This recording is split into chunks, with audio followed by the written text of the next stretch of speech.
A Werewolf Shifter Romance, written by Amelia Hart. Chapter 1. What the Barn Held. The farm had always felt like a prison, though Isabel Hartford had never consciously chosen to admit that to herself.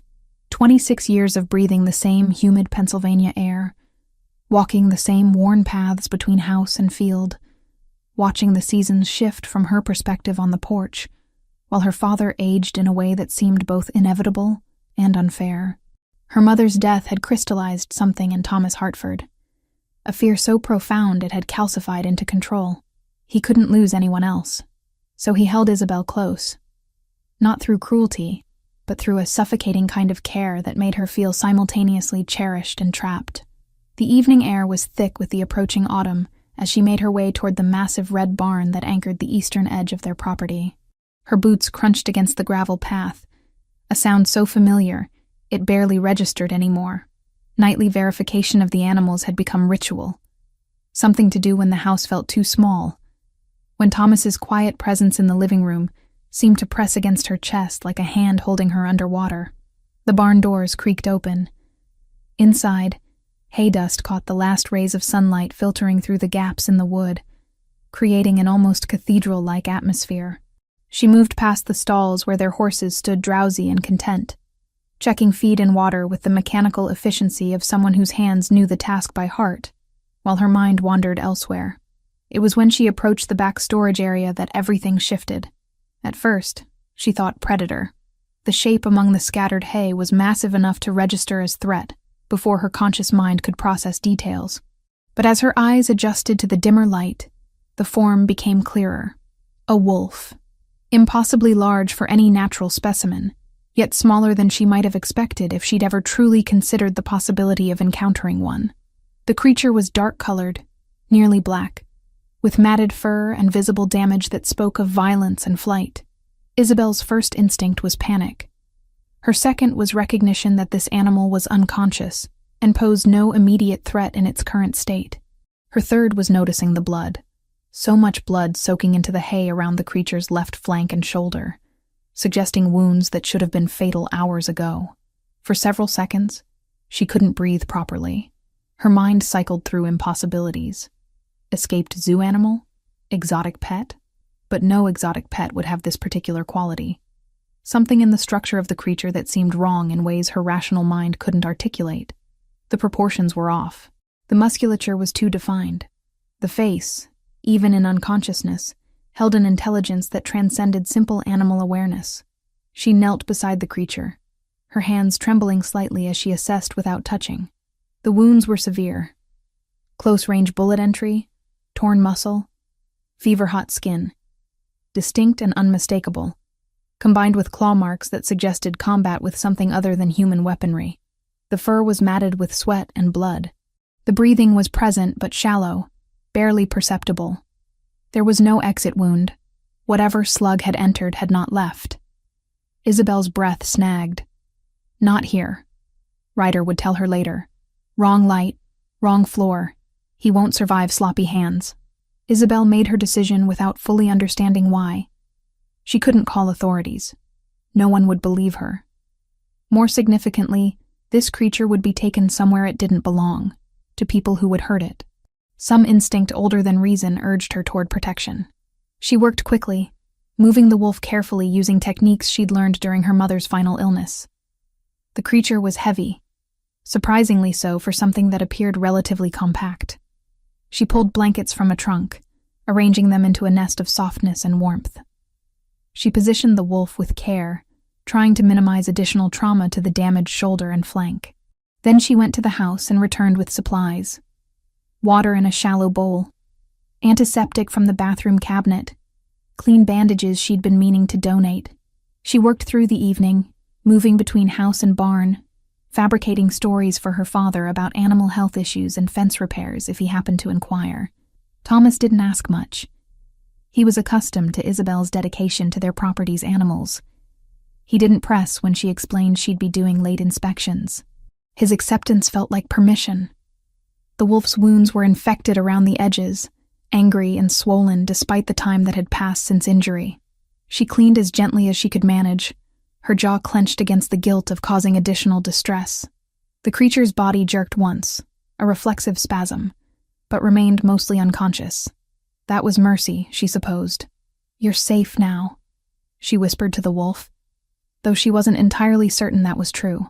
She wasn't even certain what she was promising. For 3 nights she maintained the secret. During the day, she moved through her routines with Thomas, making meals, managing the property, answering his occasional questions with increasingly elaborate lies. Her father grew suspicious. She could see it in the way his eyes tracked her movements, in the careful distance he maintained as if he sensed something had shifted. But he didn't press. Thomas had learned long ago that pushing Isabel too hard resulted in defensive silence, and silence terrified him more than outright rebellion. Each evening she returned to the barn with supplies. Water, fresh bandages, food from the kitchen that she could reasonably account for. The wolf remained mostly unconscious, though occasionally its eyes would open with startling clarity. Once, on the second night, the creature made a sound, something between whimper and growl, that suggested consciousness struggling through pain. Isabel sat beside it for hours, simply maintaining presence, her hand hovering above the matted fur without quite touching. On the 3rd day, she recognized something crucial. The wounds were healing faster than should have been possible. The inflammatory response was decreasing. The bullet wound, which should have shown signs of sepsis, was beginning to show clean healing edges. The claw marks that had seemed catastrophic were already beginning to scab over and close. Whatever this creature was, it possessed capabilities that transcended normal animal physiology. Isabel found herself talking to the wolf during these visits, filling the silence with details of her life as if the unconscious animal were a confessor. She told it about her mother, about her father's fear, about the way the farm had become both shelter and suffocation, about the ache of being needed so much that independence felt like betrayal. By the 4th day, she realized something fundamental had shifted inside her. This abandoned creature, this impossible, wounded, supernatural animal, had given her something she didn't know she'd been missing. Purpose that existed outside of obligation. Purpose that was hers alone to define. The wolf's eyes opened more frequently, amber gold eyes that held that disconcerting intelligence. Occasionally they would fix on Isabel's face, and she would see something like gratitude or recognition, though she knew she was probably projecting human emotion onto animal response. The creature never attempted to harm her despite being nearly twice her size, and possessing teeth and claws that could have ended her without effort. Across town, in a house designed for someone who wielded more power than any human government acknowledged, Marcus Devon held his phone with the careful precision of someone accustomed to delivering bad news to worse people. His reflection in the window showed the weariness of a man who'd spent 12 years managing the impossible, serving an alpha king who'd lost faith in his own ability to sustain a dynasty. The call connected on the 3rd ring. Ryder. Marcus's voice was steady, even as the information he carried threatened to destabilize everything. "We have a situation. The boy, Julian, he transformed." In the silence that followed, Marcus could almost hear the sound of Ryder's world rearranging itself. Transformation cycle began. The Alpha King's voice came through carefully controlled. Dangerous. The kind of calm that preceded violence. He was supposed to have years before. Grace miscalculated. Marcus interrupted. Or the lunar cycle was stronger than she anticipated. The transformation was involuntary and violent. The boy panicked. He couldn't control the shift back. She lost him during the chaos. More silence. Marcus waited. This was Ryder's version of processing. The pause before the storm. Where is he? Unknown.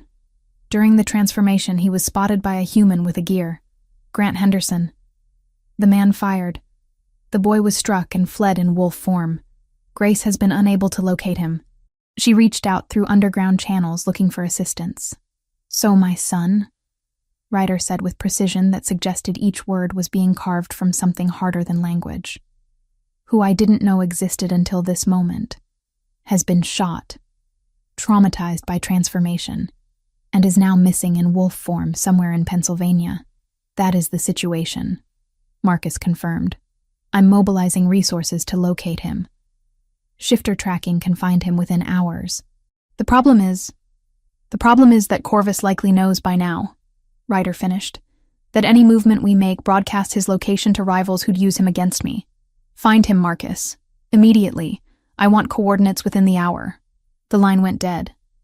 Marcus was already dialing other numbers, beginning the cascade of communication that would set dozens of shifters in motion across the region. But his mind had snagged on a particular detail. Ryder Thorne, Alpha King of the entire North American territory, had just learned he was a father, and more significantly, he'd learned this fact about the same moment learning his son had been shot. In the barn in Pennsylvania, the wolf whose true nature Isabel didn't yet comprehend continued its slow healing, unaware that its existence were already aligning to change the shape of his world. The creature's eyes occasionally opened, those impossible amber gold eyes, and seemed to focus on Isabel's face with an awareness that suggested consciousness deeper than any animal should possess.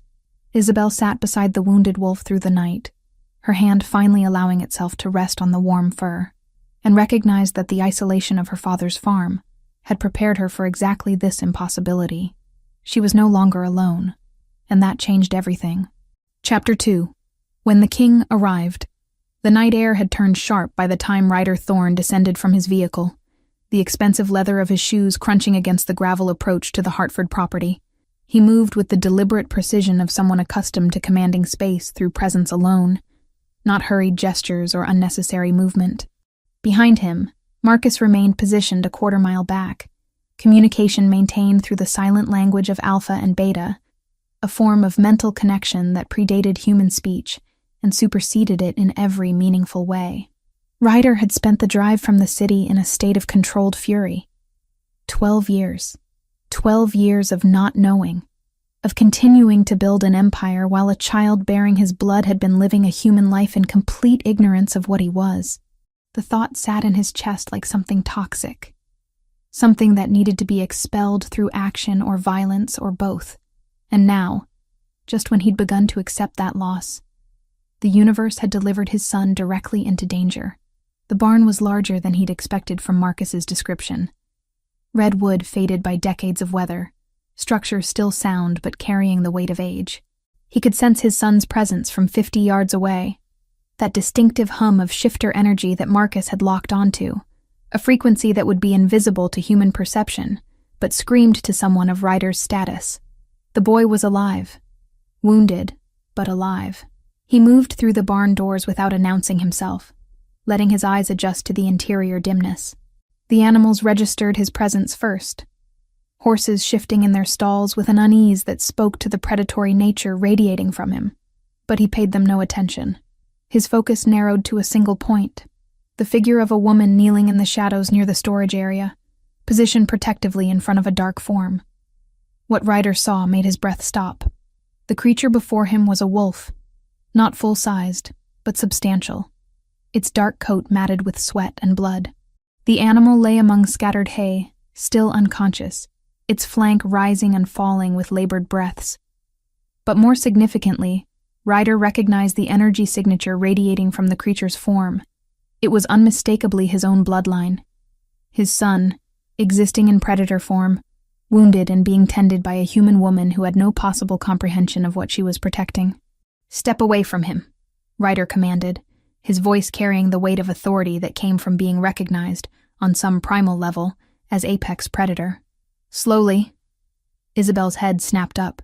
In the half-light, he could see the moment her body recognized something her mind couldn't yet process, the visceral understanding that this man was dangerous in ways that transcended physical threat. She didn't move immediately. "I said move." This time, the words carried the compulsion that came with his station, the supernatural weight of command that bent human will toward obedience. It wasn't full dominance.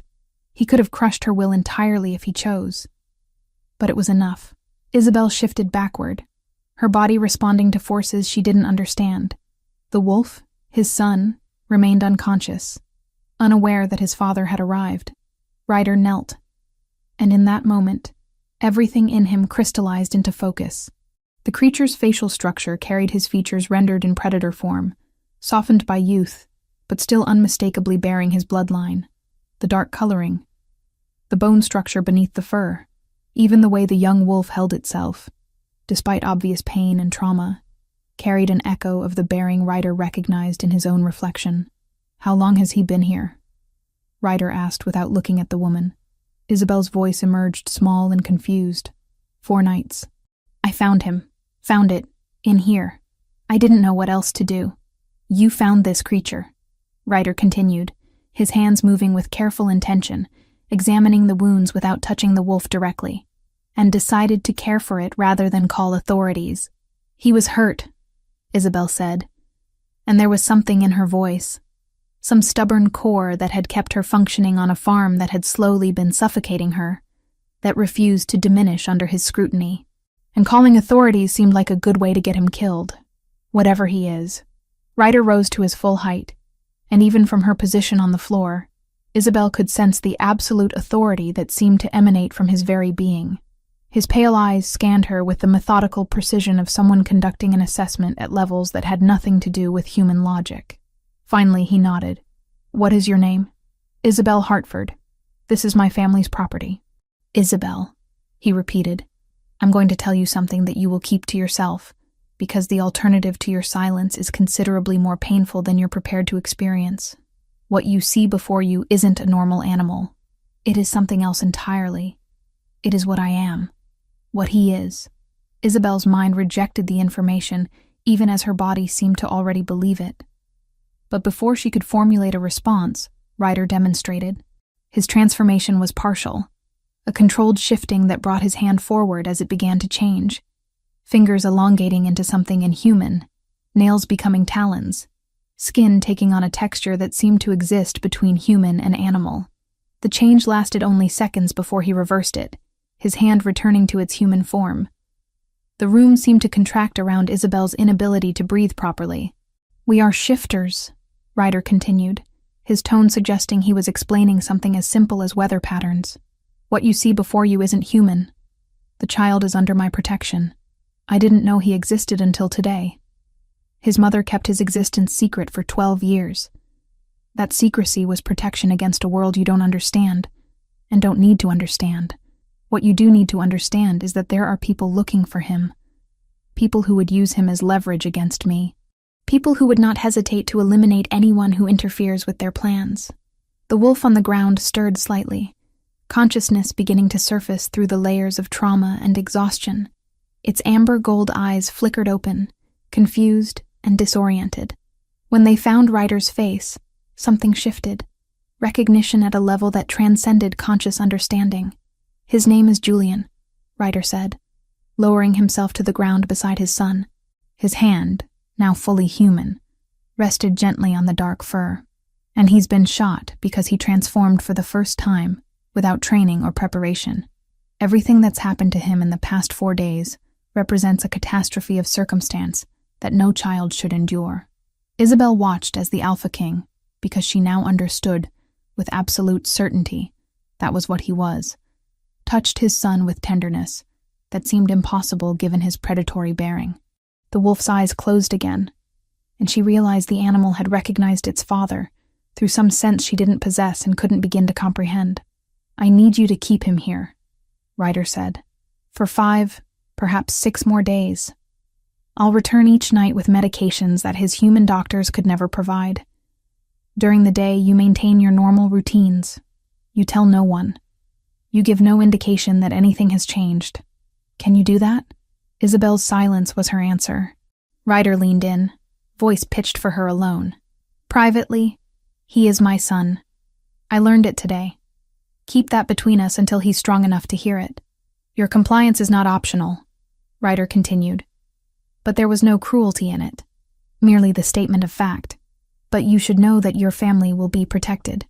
I don't reward betrayal, but I'm not in the habit of harming those who prove useful. Protect my son. And you've purchased the safety of everyone you care about." It took Isabel several attempts to find her voice. "What if I can't? What if he gets worse?" "You will find a way to contact Marcus Devon," Ryder said, gesturing slightly. As if summoned by mention of his name, a figure appeared in the barn's entrance. A man with dark hair and intelligent eyes that assessed Isabel with complete neutrality. "He will be monitoring the property. Any significant deterioration, any complication, you will signal him." Understood. Understood, Isabel whispered. The Alpha King spent the next hour administering care that Isabel barely understood. Medicaments that seemed to accelerate the healing process, applied directly to the wolf's wounds. Careful monitoring of the creature's vital signs using techniques and instruments that suggested knowledge transcending veterinary medicine.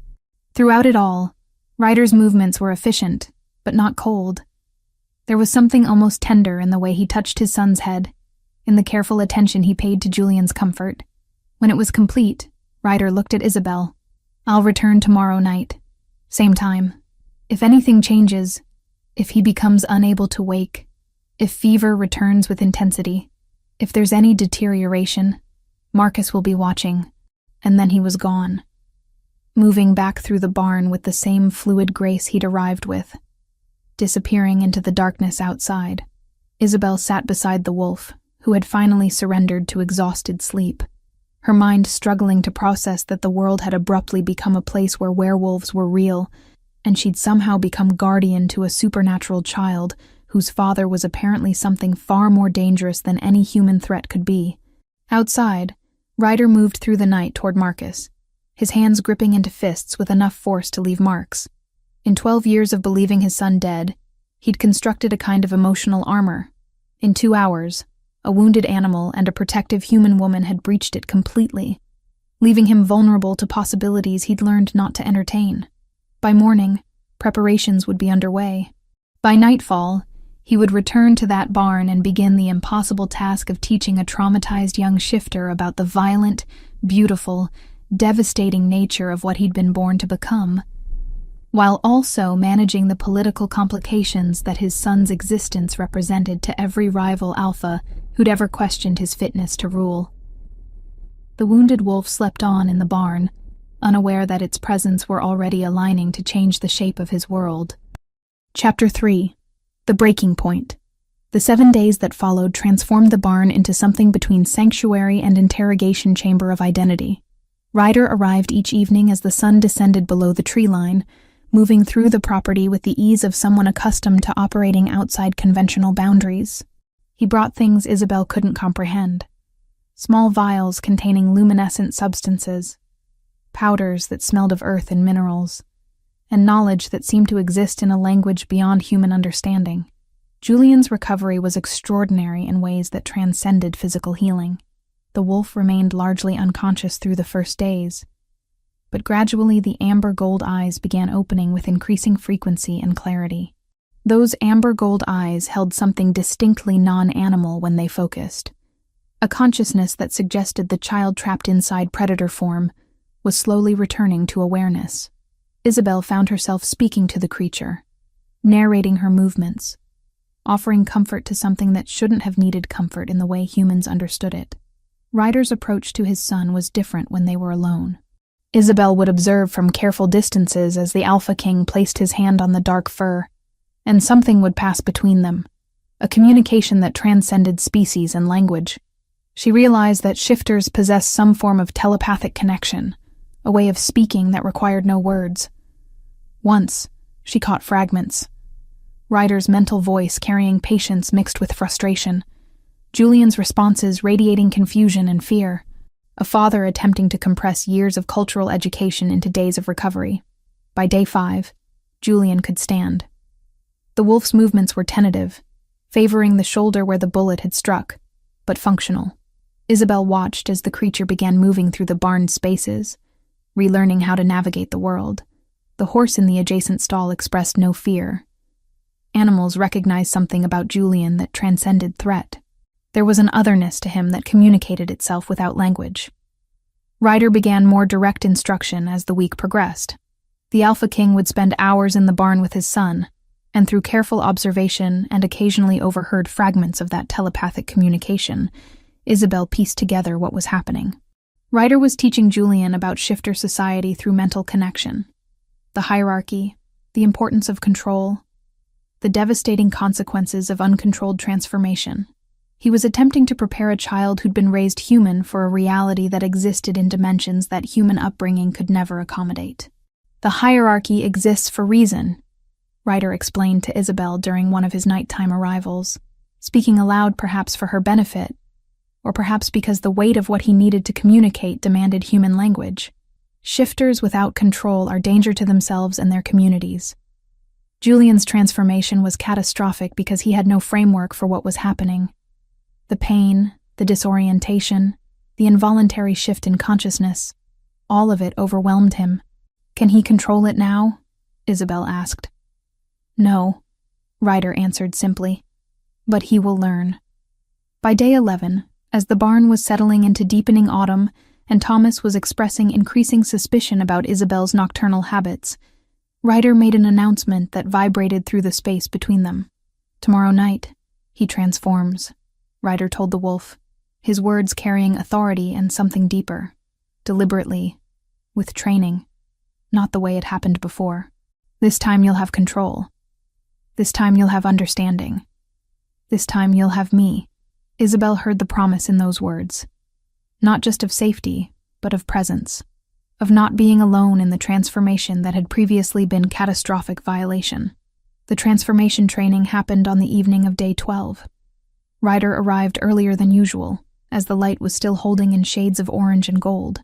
He communicated something to Julian through that silent language, and the wolf, having spent days in that form, having begun to understand its own capabilities, moved toward the barn's exit with purpose. Isabel watched them disappear into the darkening tree line, feeling the weight of isolation settle across her shoulders. She told herself this was necessary. She told herself she trusted Ryder's judgment, despite the fact that trust in this context felt like faith in something too vast to fully comprehend. In the forest clearing where moonlight penetrated the canopy and offered space for what was to come, Ryder brought his son to understanding. The instruction was equal parts meditation and combat training, though Julian didn't yet comprehend the second aspect. "The transformation isn't invasion," Ryder communicated through the mental channels that connected them. "It's integration. Your human consciousness and your wolf consciousness. They're not fighting for control. They're two parts of the same being. You're not surrendering to the wolf. You're inviting it. You're acknowledging that both forms are you." Julian's wolf form trembled with concentration. "Breathe," Ryder continued. "Feel your heartbeat. Feel the energy beneath your fur. It's there always. Right now you're just learning to acknowledge it, to accept it, to let it express itself. The transformation, when it finally came, happened with controlled intention. The wolf's form shifted, bones restructuring, fur receding, consciousness expanding into human awareness. When the process completed, a small boy stood naked and shaking in the moonlight, no longer than 12 years old, his dark hair wet with the transformation's exertion. His pale eyes, so like his father's, reflected terror and wonder in equal measure. Ryder, in response, allowed his own form to shift into that massive predator state, demonstrating the size and power that an adult alpha commanded. But when he approached, it was with deliberate slowness and invitation rather than dominance. The great wolf's presence was meant to teach, not intimidate. They ran together through the forest. Julian discovered speed and grace that human legs could never achieve. He learned how predator senses operated, how scent told stories about the world, how movement communicated intention through landscapes where human civilization rarely ventured. There was pure liberation in it, the particular joy that comes when a creature discovers capabilities it never knew it possessed. It was nearly perfect, nearly enough to make the boy forget that his world had shattered 12 days earlier. The hunters appeared without warning, though in retrospect, there had been signs Ryder simply hadn't caught because his attention was consumed by his son. Grant Henderson had spent the preceding day organizing neighbors with growing urgency. He'd convinced himself that whatever he'd glimpsed days earlier was a sick coyote or a bad trick of moonlight. Tonight, he meant to prove to himself the thing hadn't been real at all. They emerged from the tree line with lights and dogs, and the particular darkness that comes when human fear transforms into collective violence. Julian's instincts during transformation weren't yet refined enough to process threat appropriately. When he smelled humans and heard the sounds of the hunt, something primal triggered wrongly. The young wolf, still intoxicated by the freedom of his new form, turned toward the sounds instead of away from them. Grant saw the wolf first. Even in darkness, Even with only moonlight and flashlights, he recognized this as not a natural animal. This was the same creature he'd glimpsed before. Wrong in ways his conscious mind rejected, but his instincts recognized as threat. Julian buckled as pain tore through his shoulder and thigh, the old wound flaring with brutal intensity. The boy's screams were things that transcended species, that carried nothing but raw suffering. Human voice mixed with animal cry, consciousness fractured between forms. Ryder gathered his son as the boy was shifting back to human state, bones breaking and reforming in sequences that was torture in physical manifestation. He held the child against his chest, one hand protective over the aggravated wound along his left side, and moved through the darkness with a father's desperate need to reach safety. When Ryder reached Isabel's barn carrying a bleeding, traumatized boy who was oscillating between human and wolf form as his body struggled to protect itself, his rage was barely contained beneath a surface of professional demand. "Everything," he commanded, his voice carrying that supernatural weight that bent human will to obedience. "Any medical supplies you have. Now." Isabel moved through the night in a daze of action, providing what she had, watching as Ryder worked with hands that were steady despite the fury radiating from him. Julian was sedated. Ryder produced something from his collection of impossible medications that pulled the boy into unconsciousness and away from the immediate agony. The night stretched endlessly. Isabel remained present because leaving felt like betrayal, though she understood less than nothing about what she was witnessing. Ryder worked with focused precision, his movements becoming more economical as exhaustion threatened, but never claimed him. He worked as both father and healer, combining instinct with knowledge born from centuries of existence. When dawn began threatening the darkness outside, Julian was stable, but traumatized profoundly. The accelerated regenerative process had healed the bullet wound partially, but the psychological damage was severe. A child who'd been excited by newfound capability had been reminded in the most brutal way that the world contained forces that wanted him dead. Ryder sat beside his son, watching the boy's face as he slept the medicated sleep of the severely injured. And for the first time since arriving at the property, the Alpha King allowed something like vulnerability to cross his features. The guilt of a father who'd tried to teach his son to fly, and had instead delivered him directly to predators who saw only threat. Chapter 4. Promises Kept and Broken. Ryder cut clean and fast with Isabel bracing, Grant's jacket pressed into service as a pad. The boy seized and then went limp, breath still in him. Ryder worked by feel and judgment, drawing the dark, ugly metal free. "Got you," he said softly. "Stitch." They closed him, layered and precise, heat pouring off his skin as the fever finally began to break. The barn became something other than itself in the aftermath of violence. It transformed into a space suspended between veterinary care and something infinitely more complex. A sanctuary where human compassion met supernatural healing, where the boundaries between species dissolved beneath shared need for survival. Julian remained unconscious through most of the first night, his dark wolf form sprawled across blankets arranged with careful intention. Ryder worked with methodical precision, applying medications that seemed to accelerate cellular regeneration in ways that transcended conventional understanding. It wasn't a new wound at all. The earlier slug had drifted and inflamed tissue under strain. The flesh had begun accelerated repair the moment Ryder removed the metal, but the psychological damage was catastrophic. Isabel moved through the darkness like a ghost, fetching supplies at Ryder's direction, her hands shaking with a tremor she couldn't control. The work was mechanical and essential in equal measure. She watched as the Alpha King applied substances she couldn't name to wounds that seemed to defy human medical knowledge. What fascinated and terrified her most was the way Ryder's hands trembled slightly when they touched his son's fur. This man who commanded absolute authority, who radiated predatory confidence, was genuinely frightened. The wolf's consciousness flickered in and out through the medicated haze. When Julian's amber eyes opened, they held confusion and suffering in equal measure. The boy's mind, still fractured between human understanding and wolf instinct, couldn't fully process what had happened. He'd begun to trust his new form. He'd experienced the liberation of it. And then violence had reminded him that existence was fragile. Ryder maintained constant mental contact with his son through those long hours. Isabel caught fragments of their communication, Ryder's mental voice carrying patience mixed with devastation, Julian's responses radiating pain and fear and betrayal. A father attempting to comfort a child who'd learned that the world contained forces far more terrible than any nightmare. By morning, Julian had stabilized into something approaching sleep, though Isabel suspected sedation rather than natural rest. Ryder sat motionless beside his son, his pale eyes fixed on the wolf's dark form with an intensity that suggested he was watching for any sign of deterioration. In the weak light filtering through the barn's gaps, she could see the toll the night had extracted.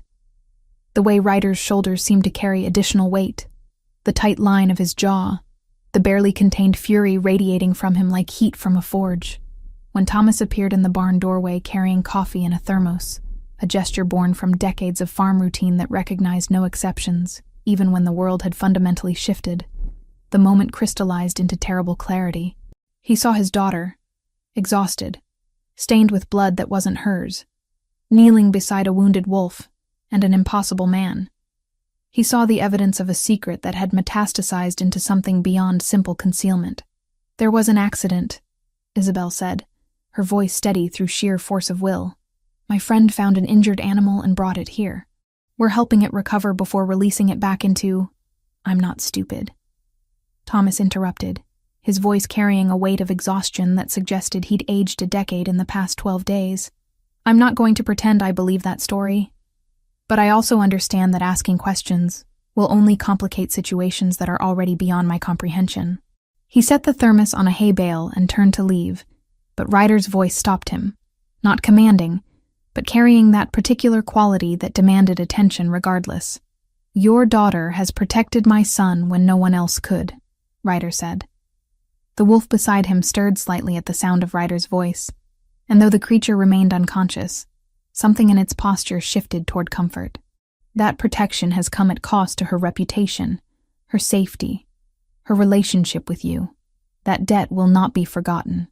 Thomas looked at the man who'd addressed him, his eyes taking in details that his mind struggled to categorize. There was something fundamentally wrong about this man in ways that transcended simple physical wrongness. There was an otherness to him that made Thomas's primal instincts scream warnings about predators and territory and the boundaries between human and something else entirely. "I don't want your debt," Thomas said finally. "I want my daughter safe. I want normal life to resume. I want—" He stopped, recognizing the impossibility of the wanting. "I want what's best for Isabel. Then we share an objective," Ryder responded. That evening, Isabel found herself sitting across from her father at the kitchen table, the same location where they'd shared countless meals for the past 26 years. The space felt different now. Contracted, loaded with the weight of unspoken knowledge. Thomas poured coffee with ritual precision, and Isabel found herself noticing details she'd overlooked through years of familiarity. The tremor in his hands, the way grief had mapped itself across his face in lines that hadn't been there when her mother was alive. "I need to ask you something," Thomas said, "and I need you to be truthful with me." Isabel waited, her own coffee cooling between her hands. "Is this creature, is the animal in the barn, going to hurt you? Is it going to hurt anyone here?" "No," Isabel answered, and meant it with complete certainty. "He's just a child who was injured and terrified. He couldn't hurt anyone even if he wanted to." "That's not what I asked," Thomas said gently. "I asked if he will hurt you." The distinction hung between them, heavy with implication. "The man, Ryder, he'll protect me," Isabel said. "He and the animal, they're not what we are, but that doesn't make them dangerous to us. Not if we keep their secret." Thomas was quiet for a long time. When he finally spoke, his voice carried the weight of decision made against every instinct toward normalcy and safety. "There will be consequences if anyone finds out what's happening in that barn. Not just for you and for me, but for that creature. Bad people will want him if they know he exists." "I know," Isabel whispered. "If anyone comes to this property asking questions about the animal or about the man, anyone at all, I'm calling the authorities. I have to. I need to be able to say truthfully that I reported it if questions come later. Do you understand?" Isabel understood. She understood that her father was creating a boundary that would protect them all if things fell apart. She understood that he was asking her to accept a promise that could ultimately betray Julian if circumstances shifted toward discovery. She understood that Thomas was offering her the most profound gift he could provide, the space to make her own choices, even when those choices terrified him.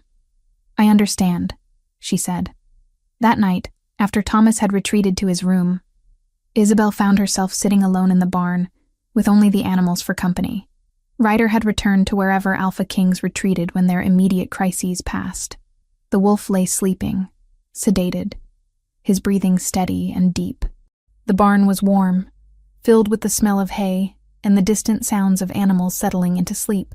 She thought about the choice she'd made, the decision to keep a secret that couldn't be kept forever, to commit herself to a creature she'd known for less than 2 weeks, to stand at the edge of a world that operated by rules she didn't understand. She thought about what it meant to be needed by something that depended entirely on her compassion. In the darkness of the barn, surrounded by hay and blankets, and the faint sounds of the injured wolf's breathing, Isabel Hartford recognized that the life she'd known before that first night of discovery was truly over.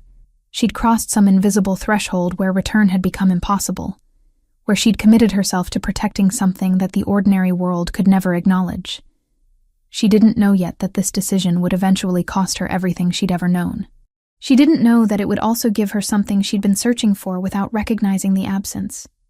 She knew only that the wolf in the barn needed her, that Ryder Thorne had recognized something in her that transcended ordinary human capability, and that her father had offered her the most complicated blessing he could provide, the permission to choose her own destiny, even if it meant stepping into darkness. Chapter 5. The Weight of Necessary Choices. The days following Julian's collapse in the forest existed in a state of compressed urgency that made time feel simultaneously endless and impossibly brief. Ryder moved through the property like someone operating on levels of exhaustion that would have killed an ordinary man. But the Alpha King had never been ordinary. He was something that transcended human limitation. Though even he, with all his centuries of accumulated power, couldn't entirely suppress the guilt that carved itself across his features when he believed no one was watching. Grant Henderson had become something unexpected. A man silenced not by threat, but by the sheer weight of cognitive dissonance. He'd spent 3 days attempting to construct rational narratives around what he'd witnessed in that forest. A man moving with impossible speed. A child transforming. The complete defiance of everything his rational mind insisted was possible. By the 4th day, Grant had settled into a kind of willful amnesia, reporting to animal control that any predator had clearly retreated, that increased foot traffic alone had probably been enough to scare it away. No one needed to investigate further. No one needed to ask harder questions. Grant would maintain his silence not through fear of explicit threat, but through the simple recognition that speaking truth would make him sound insane. Ryder monitored this silence through Marcus, who maintained surveillance on the property using methods that didn't require physical presence. When Marcus reported that Grant had effectively neutralized as a threat through his own psychological processing, Ryder allowed himself the first moment of relief he'd experienced since learning of his son's existence. But relief was a luxury that couldn't be sustained. That same evening, Marcus brought information that shifted everything toward acceleration. Corvus has moved resources into the region, Marcus said through the silent communication that passed between Alpha and Beta. He's acquired intelligence about the boy, nothing confirmed yet, but movement suggests he knows something. Ryder processed this in the way he processed all catastrophic information, by immediately implementing contingency protocols that had been formulated for exactly this scenario. There was no time for the careful recovery Julian required.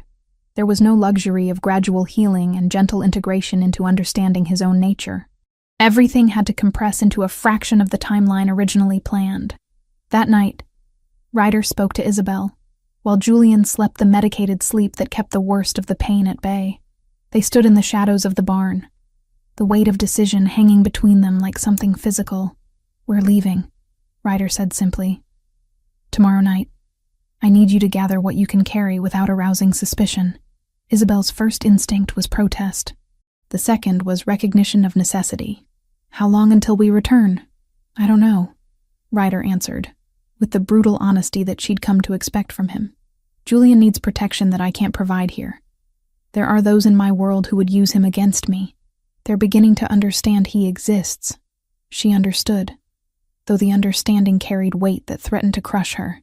She understood that she was being asked to abandon the life she'd known, to leave her father, to step into a world that operated by rules she didn't comprehend, to stand at the side of a man and child who inhabited a reality that human perception was never meant to accommodate. "What about my father?"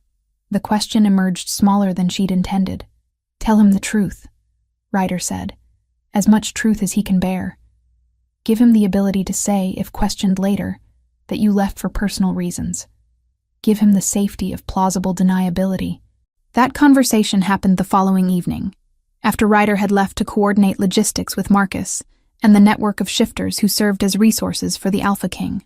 Thomas sat at the kitchen table, his coffee cold in front of him, as Isabel explained that she needed to leave, that the child in the barn and his father represented complications that extended beyond the boundaries of their farm, that staying would only create danger for all of them. "How long?" Thomas asked, his voice suggesting he already knew the answer wouldn't provide comfort. "I don't know," Isabel said, mirroring Ryder's earlier honesty. "Possibly a long time." Thomas was quiet for what felt like years compressed into minutes. "If anyone asks, I'll tell them you received an opportunity for work in the city, that you decided to pursue your own life, that I don't know where you went." "I know," Isabel whispered. "And if circumstances change," Thomas continued, his eyes still fixed on his coffee cup, as if the dark liquid held answers to questions he couldn't articulate. "If you're ever in danger or in real trouble, you'll find a way to contact me." "I will," Isabel promised, recognizing this for what it was, her father's way of offering blessing despite his fear. They held each other that night with the kind of embrace that carries finality. Thomas smelled like the farm, like soil and work, and the specific scent of a life lived in one place for decades. Isabel memorized it, understanding that this might be the last time she stood in the kitchen that had been the center of her existence for 26 years. The actual departure happened with an almost surreal simplicity. Marcus arrived with a vehicle that was unremarkable in every way, the kind of transportation that wouldn't draw attention passing through small towns at night. Julian was carefully secured in the back, his wound still healing but stable enough for travel. Isabel sat beside the boy, her single bag of possessions beside her, watching the Pennsylvania landscape slide past the windows in darkness. Ryder drove separately, maintaining the kind of distance that would prevent any single surveillance identifying them as a unit. They would meet at a way station roughly an hour north, a property that Marcus had secured through shifter networks, a safe house that existed in the liminal space between human and supernatural geography. That departure was when Isabel's attachment truly solidified. She sat beside Julian as miles accumulated between them and the life she'd known, watching the boy sleep fitfully against the window, his small face still carrying the trauma of everything that had happened. She understood in that moment that she'd irrevocably crossed some boundary. She'd chosen this child and this man and this impossible world over the comfortable prison of her father's farm. When they reached the way station, a nondescript house in the midst of 100 similar houses in a mid-sized town, Ryder was waiting. He pulled Isabel aside while Marcus settled Julian in a bedroom, explaining in careful terms what would happen next. "You can't return to that life," he said, his pale eyes carrying something that might have been regret, or might have been recognition of the sacrifice he was asking her to make. "There are those who would use you as leverage against me if they knew you existed. You have to disappear into my world entirely, or you have to disappear entirely from connection to us. I've already chosen," Isabel said quietly. What happened next was unexpected and inevitable in equal measure. Ryder kissed her with the intensity of someone who'd been holding back an eruption of need through sheer force of will. His hands, typically controlled and precise, became something more urgent. It was connection born from shared trauma and mutual recognition that they'd both sacrificed the normal world for something neither of them entirely understood. When they pulled apart, Ryder's forehead rested against hers, and she could feel the tension that existed in every muscle of his body, the constant awareness that threatened and danger were never truly distant in his world. "I'm asking you to trust me with your life," he said. I'm asking you to step into a reality that will frighten you regularly. I'm asking you to accept that the man I am isn't limited by human morality or human law. I already know what you are, Isabel replied. I've known since the barn. And I chose anyway.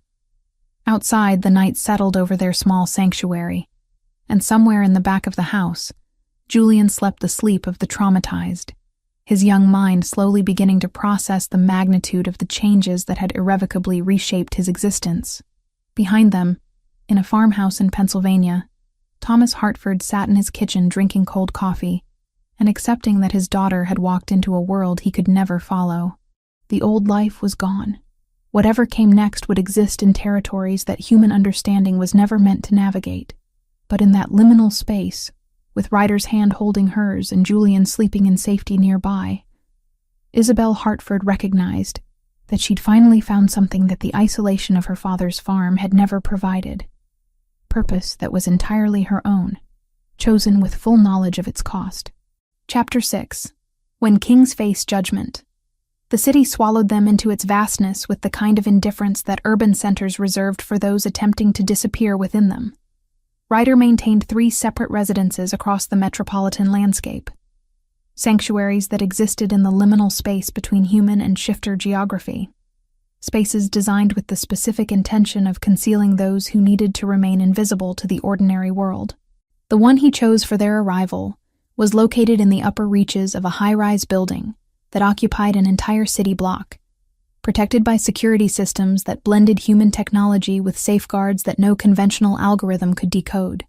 Isabel found herself in spaces larger than her father's entire farmhouse. Floor-to-ceiling windows offered views of a city that sprawled in every direction, a landscape of human civilization that seemed almost alien compared to the isolation she'd inhabited for 26 years. She moved through the apartment with the caution of someone navigating someone else's territory, aware that she was present only through the specific permission of the man who owned it. Julian required constant care during those initial days. His healing, accelerated by shifter physiology, still demanded vigilant monitoring. Isabel appointed herself his primary guardian during the daylight hours, watching the color gradually return to his face, observing as the trauma that had carved itself across his features began its slow process of retreat.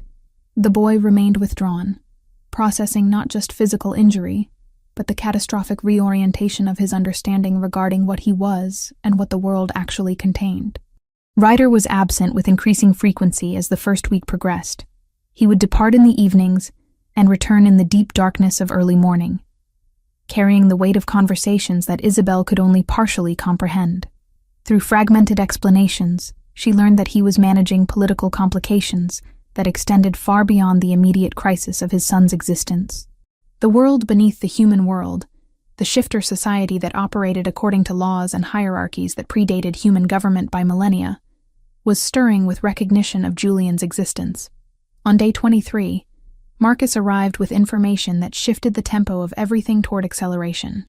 Corvus has moved openly, Marcus reported to Ryder in the private study that occupied the apartment's eastern corner.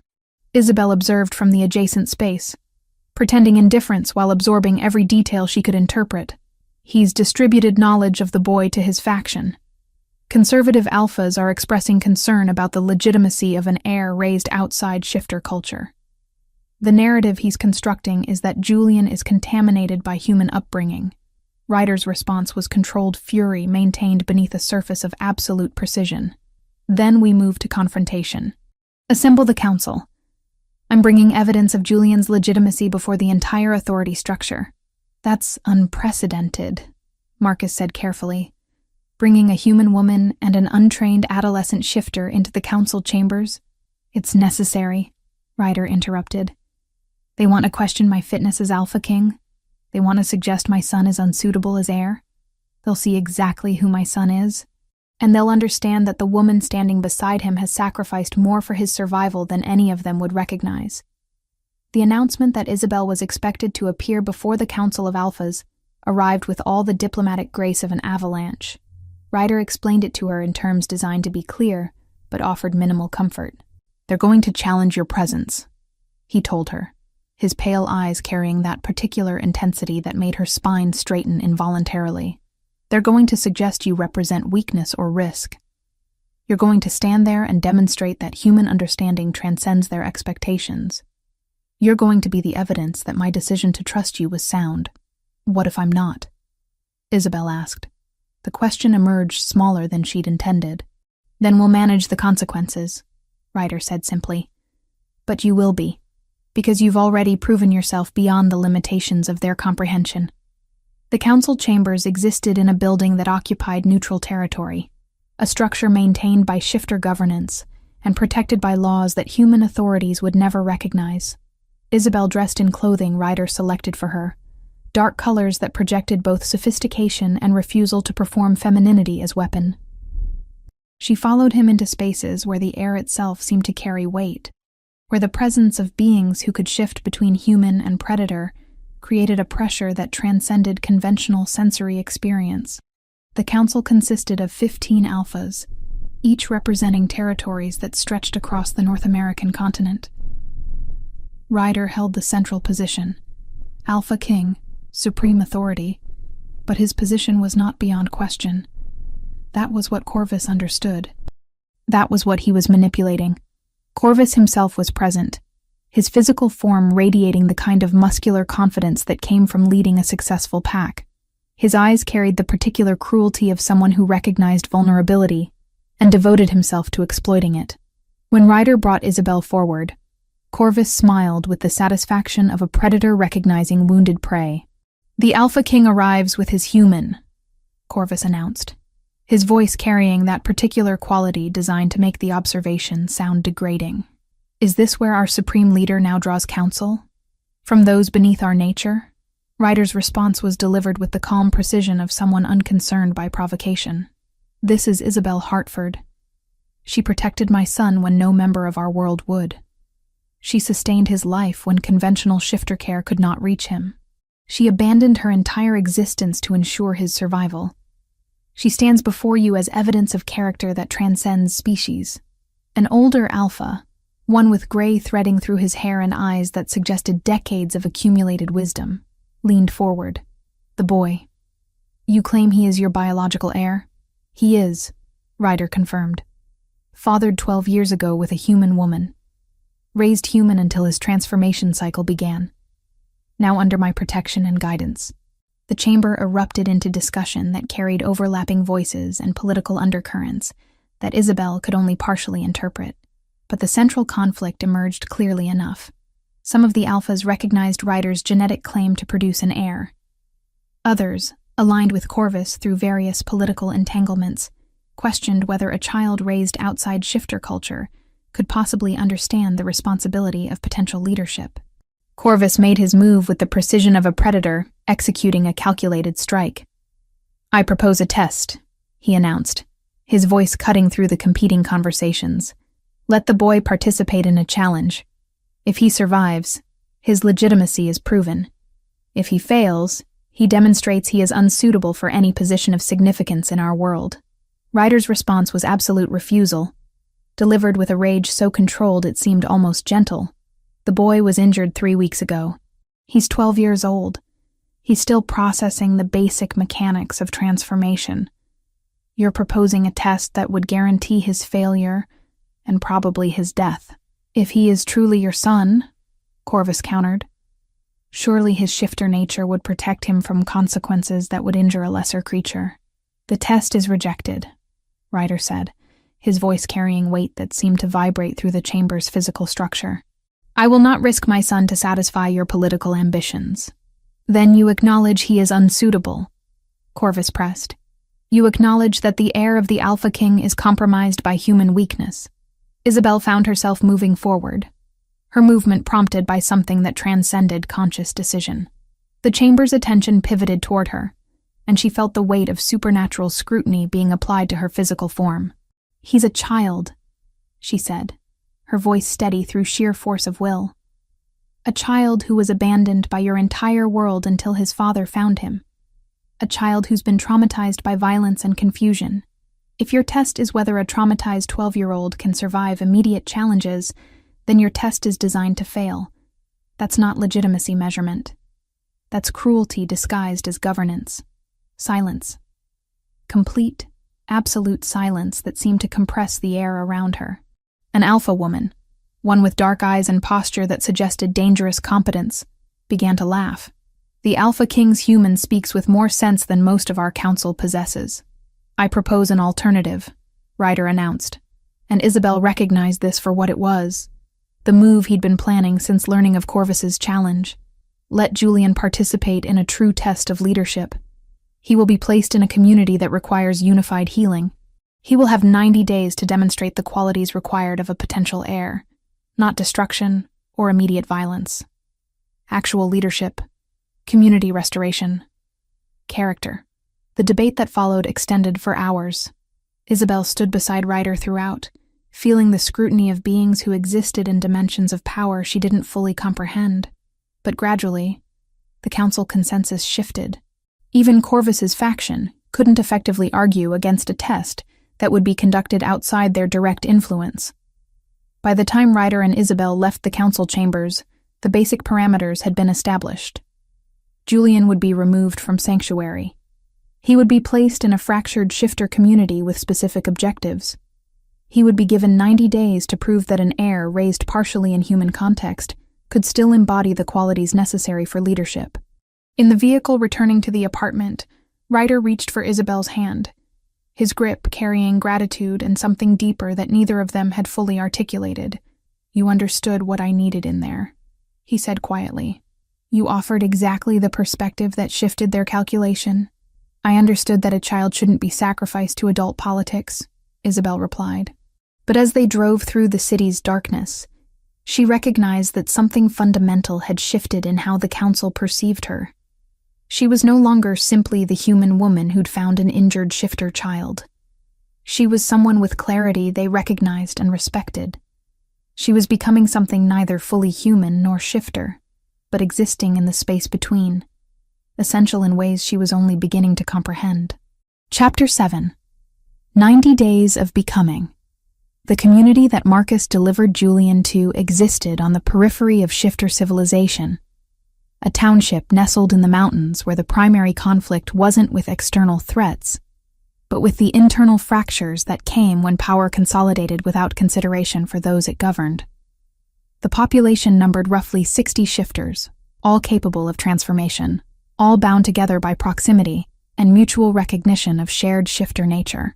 But unity, as Marcus explained to Julian during their approach, had fractured roughly 3 months earlier when the sitting Alpha had began redistributing resources in ways that favored certain family units over others. Julian arrived with minimal fanfare, introduced simply as a young shifter requiring integration into community life. Marcus remained present for the first week, establishing Julian's legitimacy while maintaining careful distance that suggested the boy was here to learn, not to lead. The transformation was deliberate. Julian wasn't positioned as authority figure but as observer and participant, allowed to witness the deterioration that came when governance abandoned equity in favor of expediency. The community's economic structure was relatively simple. Hunting territories provided primary sustenance. Agricultural cooperatives managed cultivation of crops. A central council was supposed to distribute resources according to need, but the current Alpha had begun favoring his own family unit, creating resentment that festered through social structures and ultimately manifested as outright division. Families were splitting their hunting practices to avoid shared territory. Farmers were hoarding crops. The foundation of communal trust was collapsing beneath the weight of perceived injustice. Julian moved through this fractured landscape with a maturity that transcended his 12 years of age. He spent his first 2 weeks simply listening. He ate meals with different family units. He learned the history of each faction's grievance. He absorbed context that most adolescents would have found incomprehensible. But Julian had been raised in devastation. He understood displacement and trauma, and the particular way communities fragmented when survival became individual, rather than collective. The Alpha doesn't see it as injustice, an older female shifter named Sylvia explained during one of Julian's listening sessions. She was a woman in her 50s, her wolf form impressive in its power, her human perspective sharpened by decades of managing family dynamics across transformation boundaries. He sees it as reward for loyalty. His interpretation is that those who follow his directives receive benefit. Those who resist receive nothing. It's a hierarchy, he would argue. Power structures are natural to shifter society. But it breaks the community, Julian responded, his observation simple but carrying weight that suggested deeper understanding. You're not functioning as unified territory anymore. You're fragmenting into competing groups. Yes, Sylvia agreed. Which is why we're dying. Population was 80 shifters 2 years ago. We're now 60. Families left to seek territory with better governance. Young people transformed and left to join other communities. We're in collapse. By day 15, Julian had formulated a proposal. He approached Sylvia first, understanding that authority in fractured communities often operated through recognition networks rather than formal hierarchies. His suggestion was radical for shifter culture, a redistribution mechanism that would balance resources more equitably, coupled with a council structure that would represent all significant family units, rather than operating as dictatorial authority. The alpha will refuse, Sylvia said, not unkindly. He benefits from current structure. Then the council will need to suggest it from unified position, Julian replied. If multiple families move together, his refusal becomes obstruction rather than governance.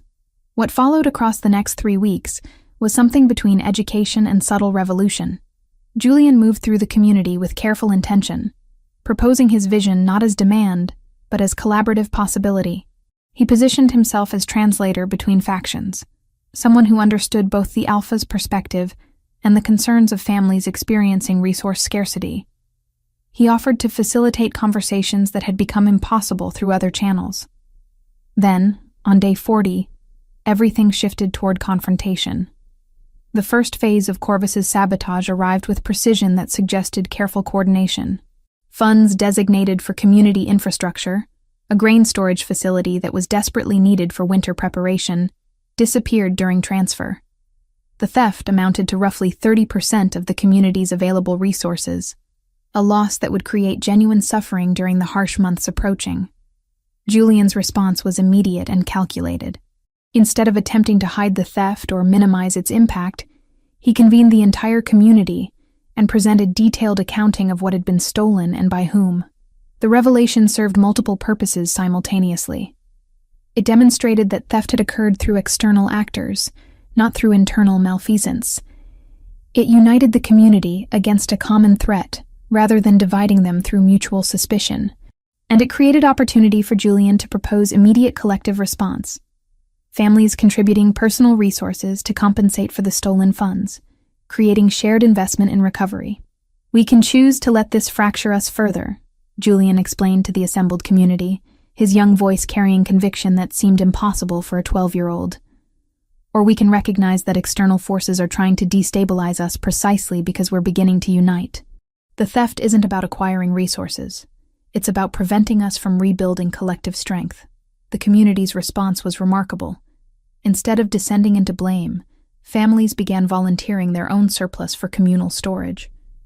Hunters organized additional expeditions to replenish stocks. Farmers accelerated harvest timelines. The attempted sabotage transformed into catalyst for genuine solidarity. The second phase of Corvus's assault arrived roughly 2 weeks later and took the form of deliberate disinformation. Rumors spread through the community claiming that Julian was merely a spy sent by the Alpha King to consolidate control over the territory. The narrative suggested that Julian's proposals for redistribution were actually mechanisms for centralizing power, that the supposedly stolen funds had been moved at Julian's direction, that the young shifter was manipulating emotions to establish dominance.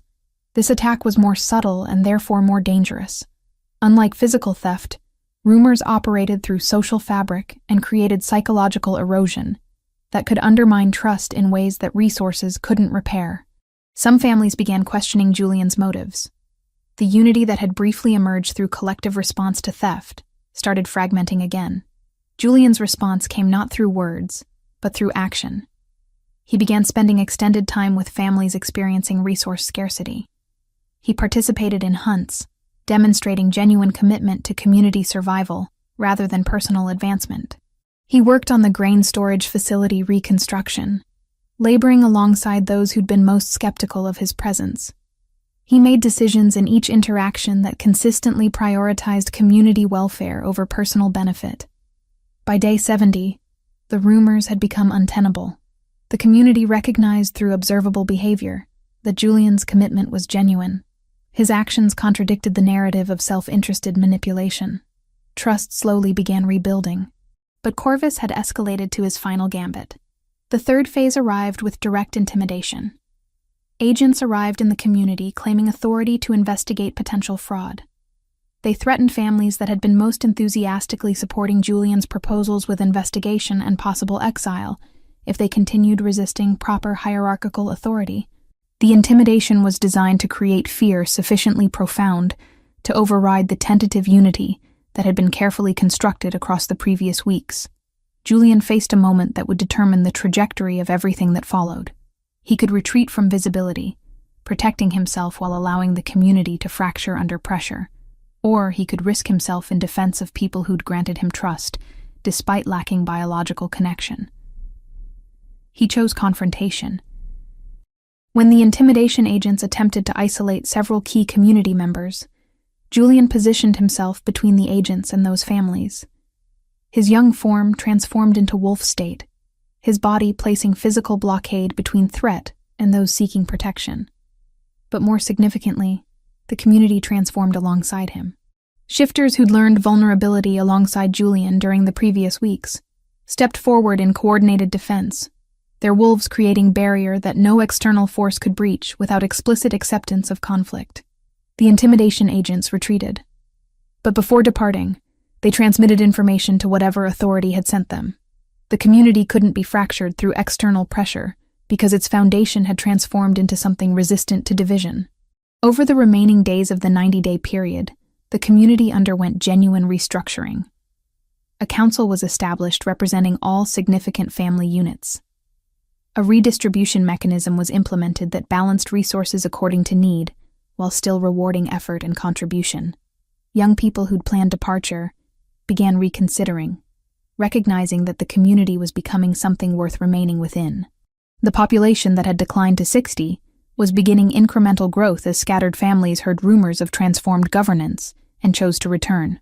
On the week after the 90th day, Julian stood before the Alpha Council in the capital city, surrounded by community representatives who'd traveled to provide testimony. The evidence of his accomplishment was physically present, not in dramatic statistics, but in the obvious unity of people who'd been fractured weeks earlier and had chosen collective restoration.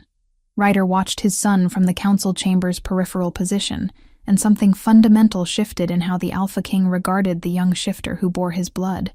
This wasn't a traumatized child requiring protection. This was an emerging leader demonstrating capacities that transcended age and experience. The father recognized in his son something that would eventually become worthy of the authority that Ryder himself wielded.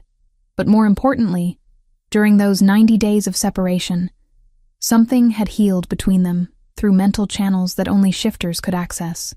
The guilt that Ryder had carried about his son's trauma began transforming into recognition of resilience. The fear that Julian was too damaged to become what he was meant to be dissolved beneath evidence of genuine competence.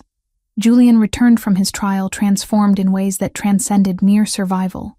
He'd become something other than traumatized adolescent.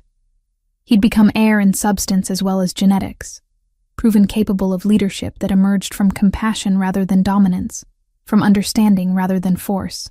The challenge to Ryder's authority was extinguished, not through violent confrontation, but through demonstration that the Alpha King's blood produced successors worthy of the responsibility such inheritance demanded. Chapter 8. New Foundations. The ceremonial chambers where Corvus faced judgment existed in a space older than most human nations. Ancient stone carved with symbols that predated written language held the weight of shifter law and tradition that had accumulated across millennia. Corvus entered with the confidence of a predator who believed his strength would transcend political consequence. He exited 3 hours later, marked for exile, his pack redistributed among alphas loyal to Ryder, his authority stripped with the finality of judicial pronouncement that would echo through shifter territories for generations. Ryder did not personally execute the dueling challenge, though many expected he would. Instead, he appointed Marcus as his champion, understanding that visible restraint was more powerful than demonstrated rage. When Marcus dispatched Corvus's physical threat with brutal efficiency, the council recognized something significant. The Alpha King was secure enough to not require personal vindication. That security translated directly into political ascendance. Those alphas who'd been uncertain of Ryder's position suddenly became vocally supportive. The narrative shifted from contested authority to demonstrated supremacy. Within days of Corvus's defeat, the council convened to formally recognize Julian as legitimate heir. The boy stood in chambers designed for centuries of hierarchical posturing, his small frame somehow carrying the authority that Ryder's bloodline had granted him. When the ancient words of recognition were spoken, the entire assembled council bowed, not to the child, but to the future they were acknowledging. Julian Thorne, born of human and shifter union, raised outside shifter culture, had become the undisputed successor to the Alpha King's dominion. Isabel experienced the recognition through observation from the chamber's periphery, where she stood beside Marcus. She watched Ryder's expression shift from controlled Alpha King to something more raw, a father witnessing his son's legitimacy, acknowledged by the entire political structure that had previously questioned it. The transformation happened subtly, visible only to those who understood the complexity of what Ryder carried internally. That evening, Ryder brought her to the council chamber's private antechamber. The formality of his bearing suggested something significant was about to shift between them again. "I want to propose mating," he said without preamble, "in formal declaration before the council, in ritual that will bind you to me through both human and shifter law. I want the entire political structure recognizing that you are not merely companion, but mate, meaning equal authority, meaning protected status that supersedes all other claims." Isabel's response was simultaneously immediate and complicated. She loved this man, had recognized that love somewhere between protecting his wounded son and standing before judges who questioned her very presence. But acknowledging love and accepting a formal bonding in a world she still partially understood were different propositions. "What does mating mean?" she asked. "Practically, I mean. Beyond the ceremony, it means permanent claim," Ryder answered. "It means if I die, my authority partially transfers to you. It means anyone who threatens you is threatening Alpha King lineage. It means legal recognition across the entire shifter territories that you are mine in the way I am yours. It's marriage translated through supernatural framework." "And if I say no?" Isabel asked, not from doubt, but from needing to understand that refusal remained possible. "Then I accept that refusal," Ryder said, though the weight of what he was surrendering became visible in his features. "You are not bound to me. You can choose any path that appeals to you, but I'm asking you to choose this one, to choose me, to choose Julian, to choose the life we've been building since you found an injured child in your barn." Isabel kissed him instead of responding with words, understanding that some answers transcended language. The mating ceremony occurred 3 days later, in a space that existed at the intersection of human and shifter worlds. The ritual combined elements of human marriage with shifter tradition, vows spoken in English that carried legal weight in human courts, followed by the exchange of scent marking that bound them at biological level. When the ceremony concluded, Isabel Hartford had become Isabel Thorne, mate of the Alpha King, stepmother to the heir, woman who'd transcended her species to occupy territory that had previously seemed impossible to inhabit. The reception that followed was attended by alphas from across the territory. Politicians who'd previously questioned Isabel's legitimacy now offered formal greeting. The woman who'd been a human farmer weeks earlier was suddenly recognized as diplomatic asset, her relationship to Ryder suggesting an unprecedented bridge between human and shifter worlds. Isabel navigated these interactions with surprising grace, understanding that her presence served multiple political purposes while also simply being genuine celebration of commitment made. But the most significant moment came when Marcus brought Grace Emerson into a private chamber where Ryder, Isabel, and Julian awaited. Grace had aged a decade in the month since Julian's disappearance. Her face carried the particular exhaustion of someone who'd carried fear as primary emotion for extended period. When she saw her son alive and whole, the transformation in her expression was absolute. She moved toward Julian with the desperate need of a mother who'd believed she might never hold her child again. "Julian, now possessing greater maturity and understanding than the traumatized boy Grace remembered, approached her with careful intention. He understood, on some level that transcended 12-year-old comprehension, that his mother had protected him through 12 years of fear, had kept him safe through the only means available to her. "You did the right thing," Julian said to her, his words carrying forgiveness that should have been impossible for someone his age to offer. "You kept me safe. You kept me human. When everything changed, you did everything you could." Grace wept, the kind of release that comes when burden finally becomes shareable. Ryder, observing from deliberate distance, recognized this moment as genuine healing, not of the dramatic kind that storytelling typically demanded, but the quiet kind that happened when families found ways toward authenticity, despite the impossible circumstances that had tested them. When Isabel contacted Thomas through careful phone channels, her father's voice came through with the particular emotion of a man who'd believed he might never hear his daughter's voice again. "I'm safe," Isabel assured him. "I'm happy. I know that probably doesn't make sense given everything, but I am. I'm with people who value me. I've built something that feels like purpose." Thomas listened to his daughter's voice and understood that the life he'd attempted to preserve through control had needed to shatter to give her authentic existence. He offered his blessing with the grace of a man who'd learned that love sometimes meant releasing those you cherished.